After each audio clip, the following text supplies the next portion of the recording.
Grand Coulee Dam. Built between 1933 and 1942, it's one of the largest concrete dams in the world, holding back the mighty Columbia River and creating the 151-mile-long Lake Roosevelt. Water's pumped out of Lake Roosevelt into Grand Coulee, forming Banks Lake, which provides irrigation water to 671,000 acres in the Columbia Basin. Reservoirs in the Grand Coulee area hold many fish species, including walleye, trout, kokanee, bass, and sturgeon, to name a few. It's an outdoorsman's paradise, especially for those looking to fill their freezer with some of the Northwest's best fish. The cities of Coulee Dam, Grand Coulee, and Electric City sprung up in the support of the dam and irrigation construction, and remain today as destinations for tourism, recreation, and especially fishermen. One surprise in this small community is PK's Culinary, a small-town restaurant with flavors and meal preparation usually found in big city destinations. Chef Patty Oliver graduated from Maui Culinary Academy with degrees in culinary art, baking and patisserie, and restaurant supervision. Having grown up in Grand Coulee, she and her husband Bradley have returned home to provide quality dining in their hometown.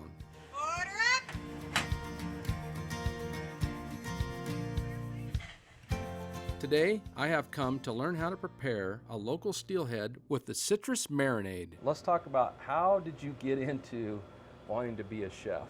I spent a lot of time not really knowing what I wanted to do in my life. When I graduated high school, my plan was I was going to be a massage therapist, and then I really got to thinking about what I wanted to do with my life, and a thought came back to me that my grandfather told me growing up, which was when you pick your career, pick something that you don't feel like you're working every day. Good advice. Yeah. So I thought about that, and I'm like, what can I do every day for the rest of my life and not feel like I'm working? And cooking was the answer to that. So you worked in Hawaii for a while. Where else have you worked? I was in Hawaii for a few years, doing everything from fine dining restaurants into private chef work. Where I got to go into these crazy, amazing estates. After Hawaii, though, I came home for a little while. At first, I was over in Orondo, just outside of Wenatchee, at a golf course there.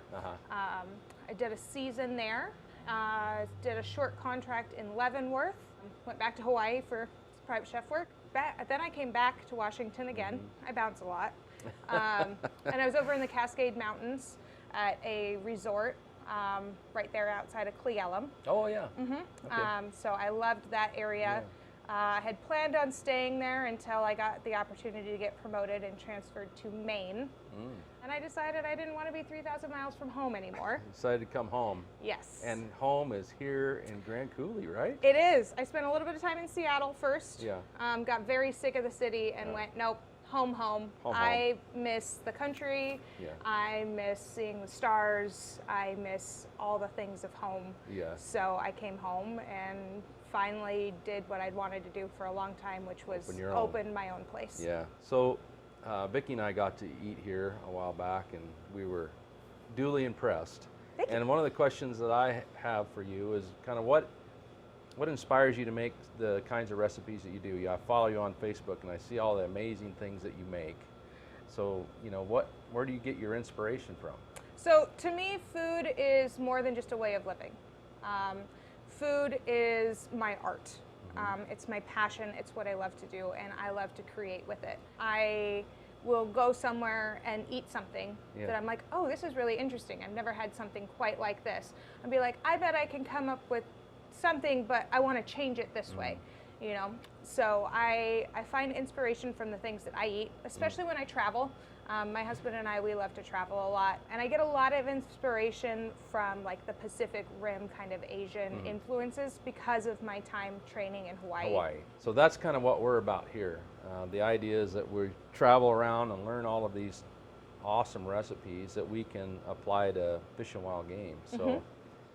I grew up eating that. You did. And so what I'm really interested in is to find out what you're going to be making for us today. Today we are going to be doing some steelhead. This steelhead that we have is actually from Columbia River. Yeah, that big body of water right there. This is from about 4 miles down the river. Oh, nice. So it's really local. Well, let's get started. Show me how you do it. All right.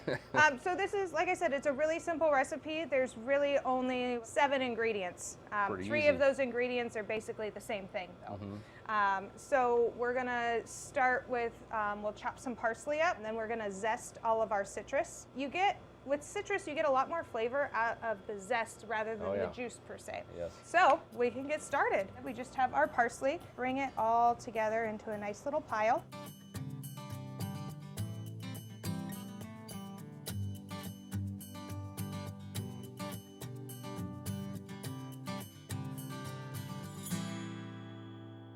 Now we're going to start with our zesting. We will do the whole lime, the whole lemon, and half of the orange. Just work your way back and forth. You only really want to take a very little bit off. The deeper that you go with your zesting, the bitter rind. Exactly. Yeah.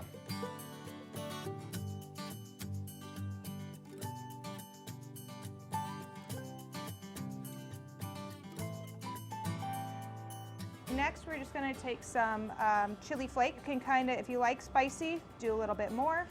Some soy sauce.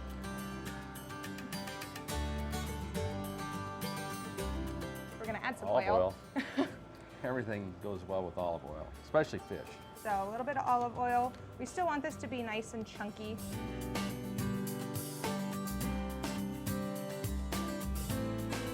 So all we'll do, put a little bit of this on. Wonderful. Give it a little rub on Giving there. it some love, that's what you're doing there. Exactly. We're gonna sear it skin side down so that gets nice and crispy. So we're gonna head to the grill. We are. All right.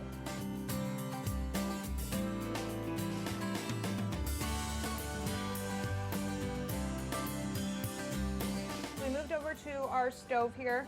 We've got a cast iron. I am a cast iron lover. Oh yeah. It's part of growing up in that hunting, camping family. You grow up cooking in cast iron. Yes. So you can see, I've been heating this for a few minutes, and you can see I'm starting to get a little bit of smoke out of this, which is exactly what I'm looking for.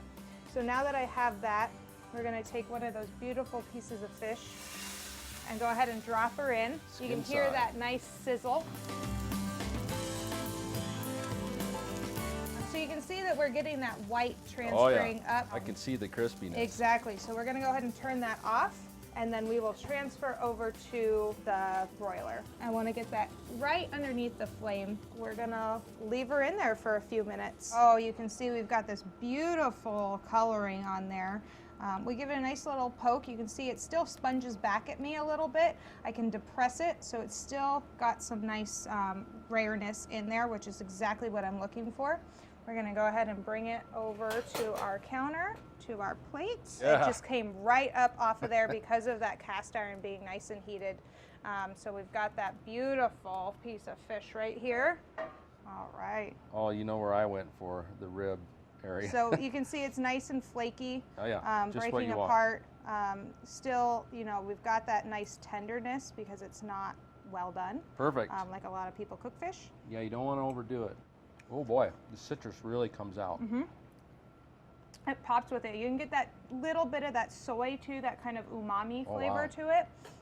Like you were saying, pairs really well with the oiliness of a steelhead or a salmon. That's nice what job. we got. Nice Thank job. you. That's very well done. Thank you. And we still got a nice crispy skin. Oh yeah. You can actually like hear it crunch. Yeah, you can. Super simple, Pretty simple. delicious. We'll have to give that a try.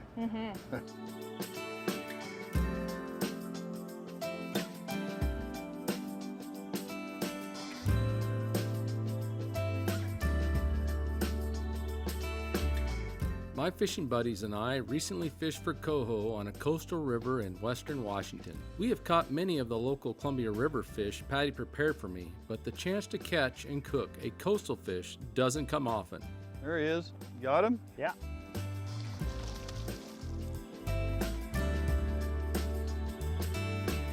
And I have a feeling that Patty's Citrus Marinade will work perfectly with these amazing fish. That was cool. All right, well, Bobby and I and Britton had a great time fishing with Dwayne England, and we've got some nice coho here. And I'm excited to try the recipe that Patty taught me the other day. And so I'm gonna make it, but with a few little changes. So she started out with parsley, and what I'm gonna do is start out with dill. Everything else is gonna be fairly similar, and I'll tell you about some of the changes that are coming up. So I better get started chopping this up.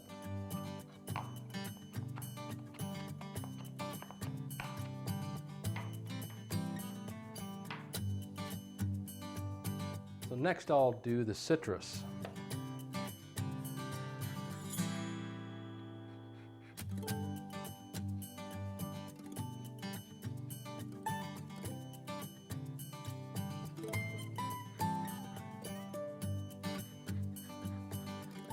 Okay, now I have some red pepper flake here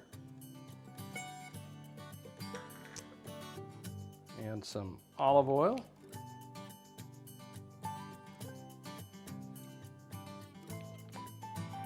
soy sauce,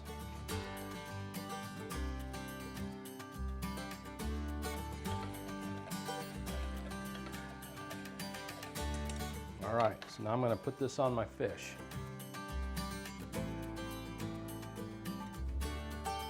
Okay, so then here's one change we're going to use. We're going to use our lemon and dill seasoning. Let's put a thin layer right across the top. I wanted to do this after the liquid was on so it wouldn't run off. All right, now we'll move over to the stove. Okay, I had a pan heating here on the stove, and I'm going to add some olive oil. And like Patty said, I want to make sure that's really hot. So actually I'm going to look for a little bit of smoke here. All right, I can see a little bit of smoke coming off here. So I've got it nice and hot, which is what we want. And so if I can not make a mess here, go ahead and take this nice chunk of fish out.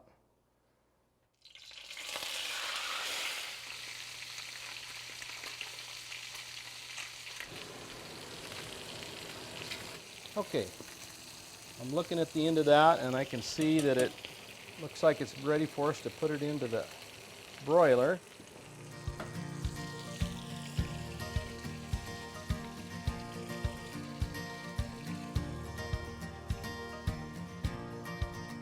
All right, look at that. Nice buckskin brown, just like she talked about. Getting that hot grease on there. Ooh, look at that, just falling apart. Now, the last thing I'm going to do is another little trick that Patty taught us, and that is that I took softened butter and I added some zest of all those citruses plus our lemon and dill seasoning. And because the fish that we're using doesn't have near as much fat as the steelhead that she used, I'm going to add a little bit of butter on the top here and just let that melt and let all of that really good flavor go onto that fish, in addition to adding a little bit more fat. And there you have it. Looks like all that nice butter, that infused butter, is melted on there. So I'm going to go right over here and try a little bit of what we made, see if it compares to what Patty did. Ooh. That looks wonderful.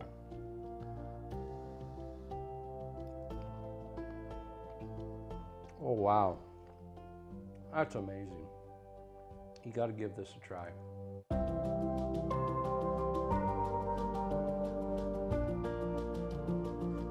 I never take for granted the fortune I still enjoy being able to catch my own high-quality food from the clear waters of the Pacific Northwest. Chef Oliver showed me the passion and care she has for this Northwest bounty, and in turn, I can share this amazing meal with family and friends.